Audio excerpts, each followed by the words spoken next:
सिर्फ 15 मिनट में हम बनाएंगे इंस्टेंट मलाई केक। बट आपको इसके लिए केक बेक करने की ज़रूरत नहीं है। आप इसे बना सकते हैं कुछ सिंपल इंग्रेडिएंट्स के साथ जो आपके यहाँ हमेशा अवेलेबल रहते हैं। सबसे पहले एक पैन में हम डालेंगे चीनी, उसी के साथ पानी और saffron strands. Saffron completely optional है, आप चाहें तो इसे स्किप भी कर सकते हैं। इसे अब हमें 3 से 4 मिनट तक पकाना है ताकि चीनी कम्प्लीटली डिज़ोल्व हो जाए। हमें 1 या 2 तार की चाशनी नहीं बनानी, सिर्फ इतना पकाना है ताकि हनी जैसी चिपचिपी इसकी कंसिस्टेंसी हो। तो आप देखें 4 मिनट बाद केसर ने अपना बहुत प्यारा कलर रिलीज़ किया है। इसको अब अगर आप इस पॉइंट पे हाथ लगाएंगे तो ये हनी जैसा स्टिकी है। तो ये कंसिस्टेंसी बिल्कुल अब परफेक्ट है। यहाँ दूसरी कढ़ाई में हम डालेंगे दूध। आप लो फैट या फुल फैट कोई भी दूध ले सकते हैं। उसी के साथ यहाँ मैंने लिया है कॉर्नफ्लावर। अब उसी मिल्क में से थोड़ा सा मिल्क मैं कॉर्नफ्लावर में डालूंगी और इसको अच्छे से मिक्स करूंगी। आप चाहें तो कॉर्नफ्लावर की जगह कस्टर्ड भी यूज़ कर सकते हैं। हमेशा आप ध्यान रखें कॉर्नफ्लावर में या कस्टर्ड में जब भी आप दूध मिलाएं, रूम टेम्परेचर या ठंडा दूध मिलाएं। अगर गर्म मिलाएंगे तो उसमें लम्स पड़ जाएंगे। तो इसको अब आप साइड में रखें। यहाँ अब दूध में मैं डाल रही हूँ इलायची पाउडर, उसी के साथ चीनी। अब यहाँ हम डालेंगे फ्रेश क्रीम या मलाई, जो भी आपके पास अवेलेबल है वो आप डाल सकते हैं। इससे बहुत ही बढ़िया टेक्सचर आएगा। तो बस अभी हमें इसे 3 से 4 मिनट तक पकाना है ताकि इसमें अच्छे बॉयल्स आएँ। हमें इसे ओवर कुक नहीं करना, रबड़ी नहीं बनानी, सिर्फ इसमें अच्छे बॉयल्स लाने हैं। तो आप देखिए 3 से 4 मिनट बाद इसमें अच्छे बॉयल्स आए हैं। आप साइड्स की मलाई को भी स्क्रैप करते रहें। और इस पॉइंट पे अब हम डालेंगे इसमें हमारे कॉर्नफ्लावर का मिक्सचर। तो कॉर्नफ्लावर को आप स्पून से हमेशा स्टर करें, वरना वो नीचे चिपका रह जाता है। एक आप चीज़ ध्यान रखें, जब भी आप कॉर्नफ्लावर को गर्म दूध में डालें, आप लगातार स्टर ज़रूर करते रहें। अगर आप बिना स्टर किए हुए डालेंगे तो उसमें गुठलियाँ पड़ सकती हैं।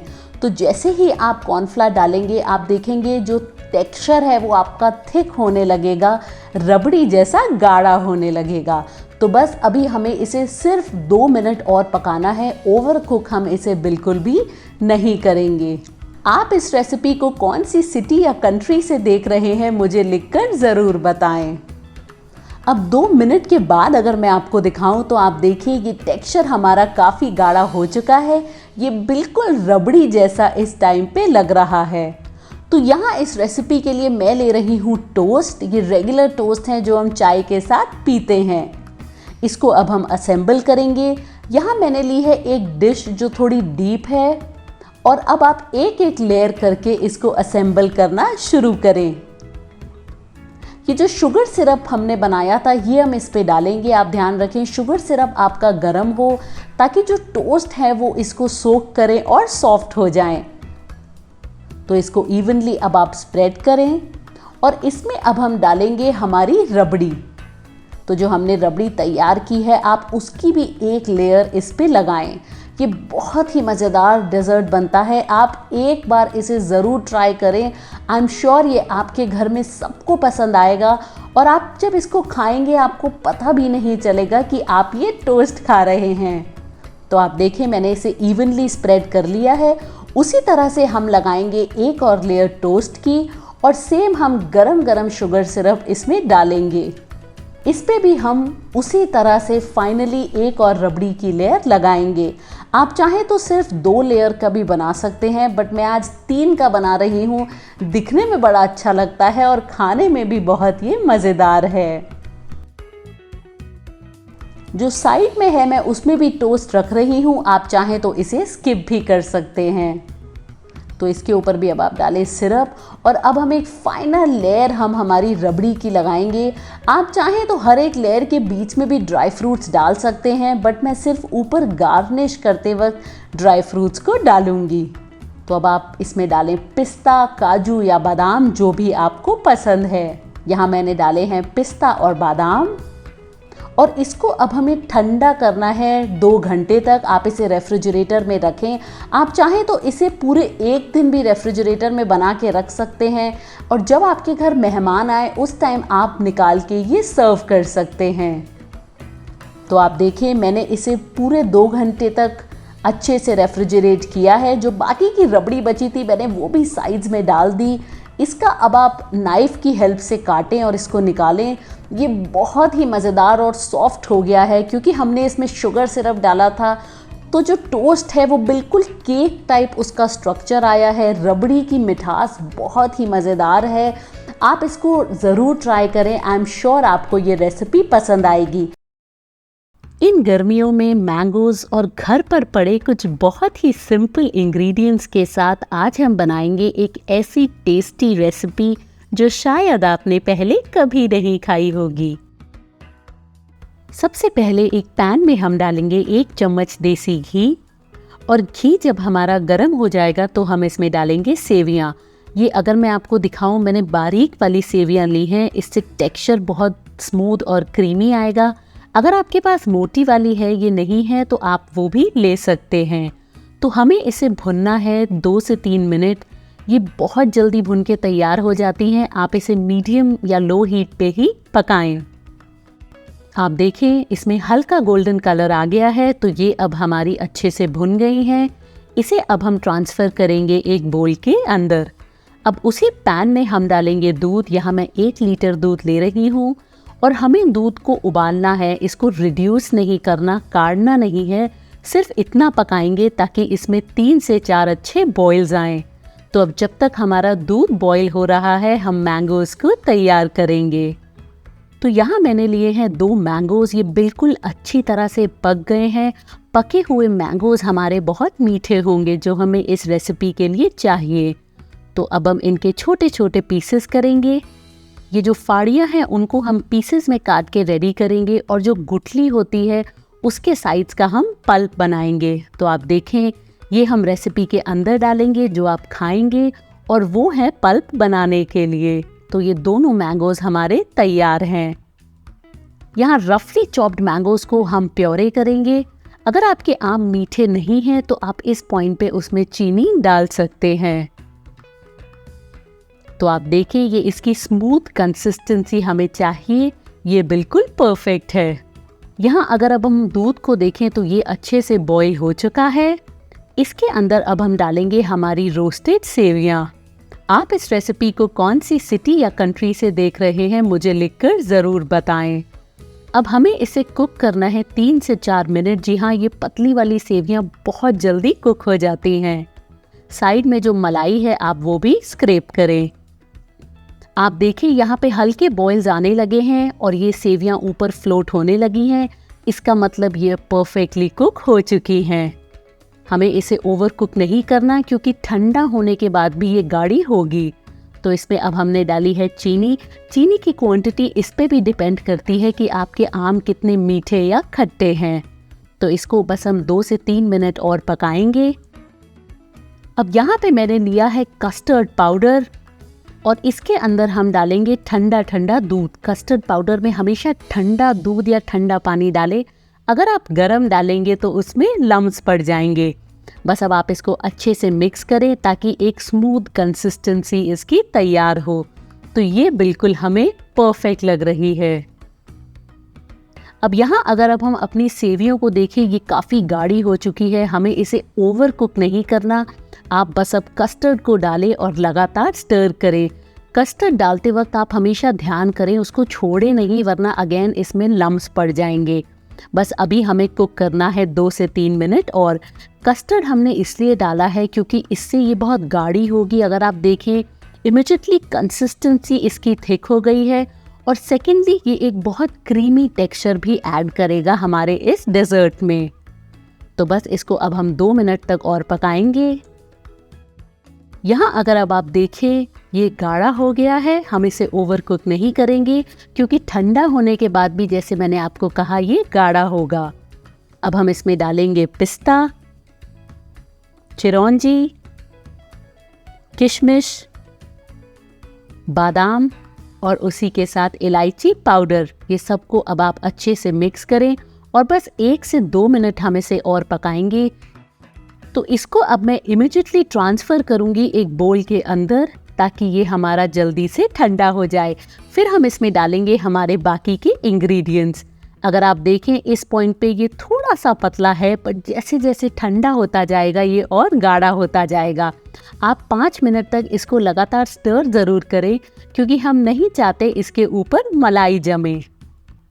अब आप देखिए इसको मैंने कम्प्लीटली ठंडा कर लिया है। इसका टेक्सचर भी बहुत थिक और क्रीमी लग रहा है।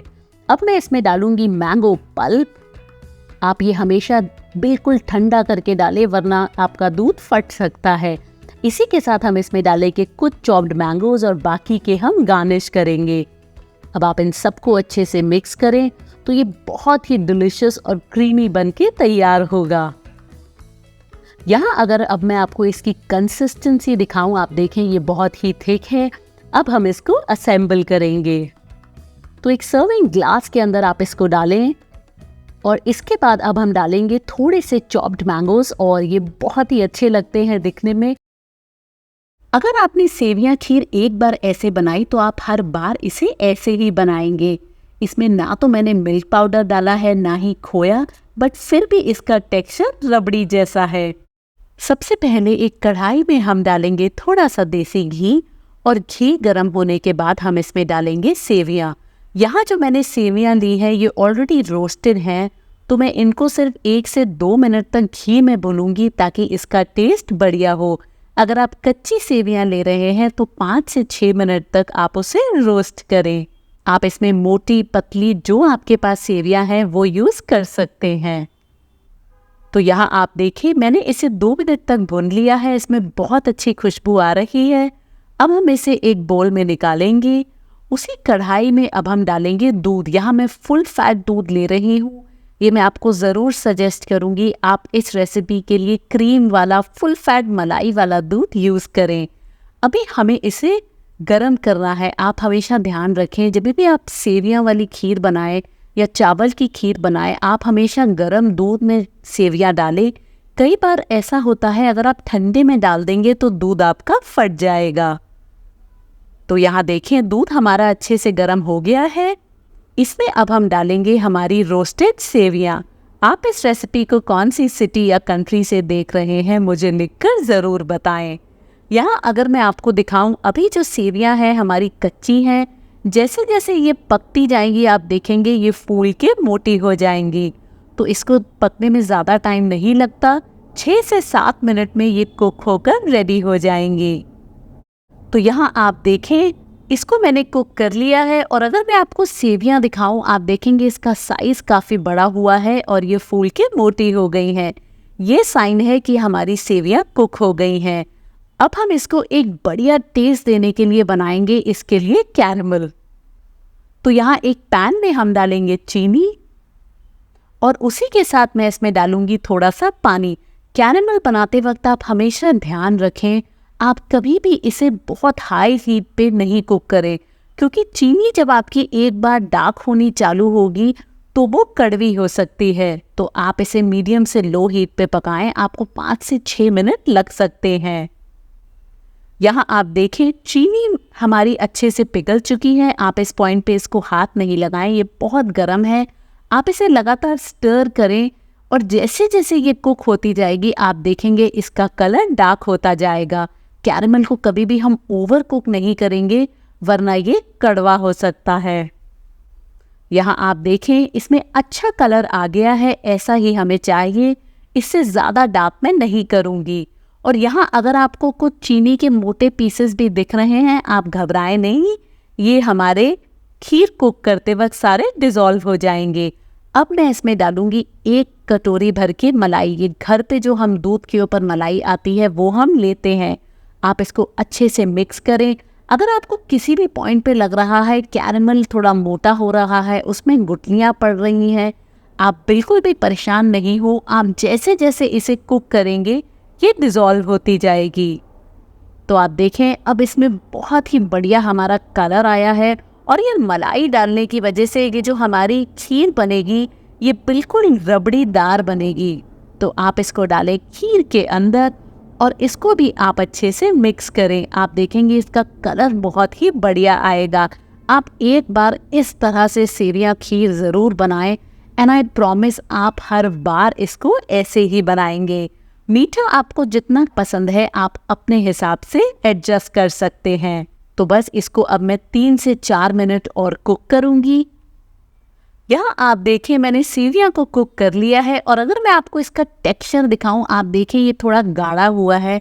मैं आपको एक टिप दूंगी, आप सेवियां खीर को कभी भी बहुत ज़्यादा ओवर कुक नहीं करें क्योंकि ठंडी होने के बाद भी ये थोड़ी गाढ़ी होती हैं। इसका टेक्सचर बहुत ही बढ़िया लग रहा है।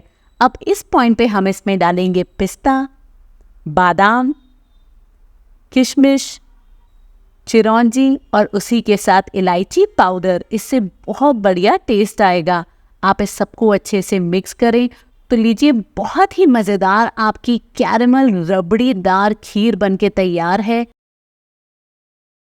घर पर पड़े कुछ सिंपल इंग्रेडिएंट्स के साथ आज हम बनाएंगे एक ऐसा टेस्टी और क्रीमी डेजर्ट जो शायद आपने पहले नहीं खाया होगा। ये बड़े और बच्चे सभी बहुत पसंद करेंगे। सबसे पहले हम लेंगे साबूदाना। यहाँ मैं बारीक वाला साबूदाना ले रही हूँ क्योंकि मुझे इसका टेस्ट इस रेसिपी में बहुत बढ़िया लगता है। अगर आपके पास ये नहीं है तो आप मीडियम साइज़ का साबूदाना भी ले सकते हैं। तो यहाँ एक पैन में हम गरम करेंगे पानी और पानी में जब हमारे अच्छे बॉयल्स आ जाएंगे उसके बाद हम इसमें डालेंगे साबूदाना। तो आप देखें इसमें हल्के बॉयल्स आ गए हैं।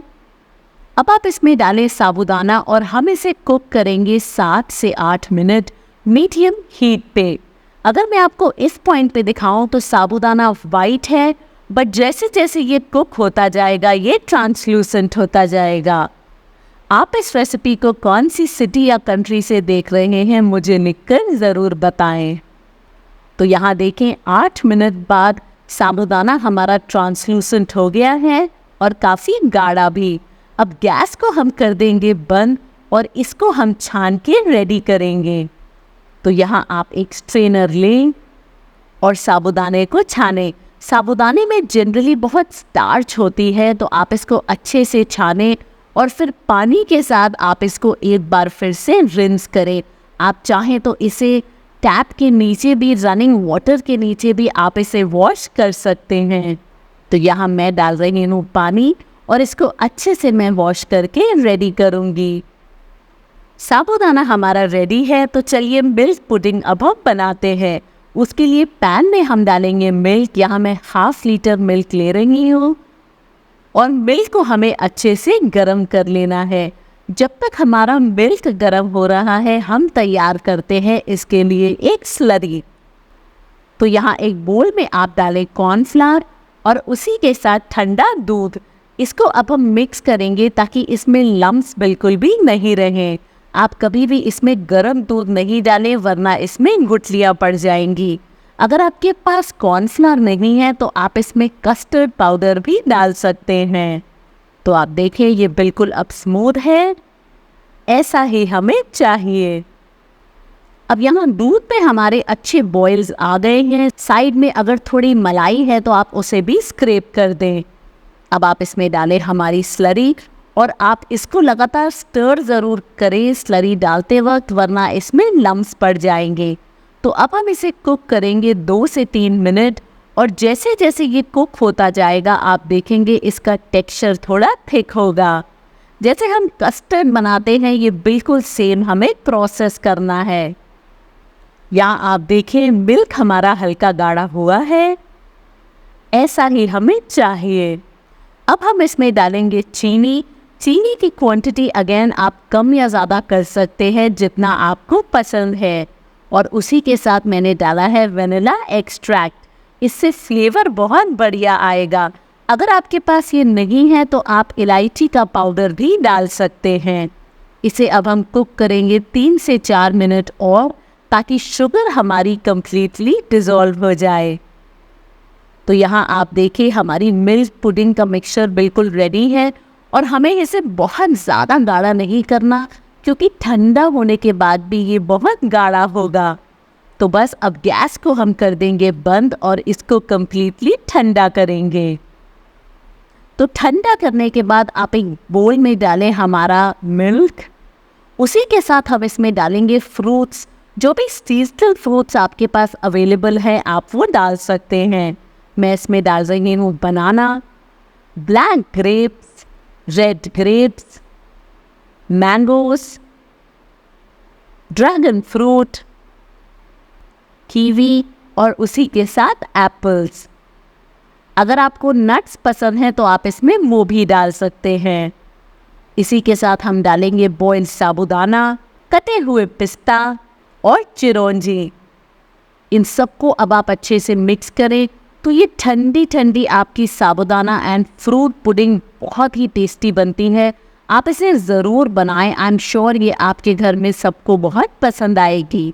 अगर आपको आज की मेरी ये रेसिपी पसंद आई है तो आपको मैंगो पुडिंग भी बहुत पसंद आएगी। उसका लिंक भी मैं यहाँ दूंगी, आप वो भी ज़रूर चेक करें।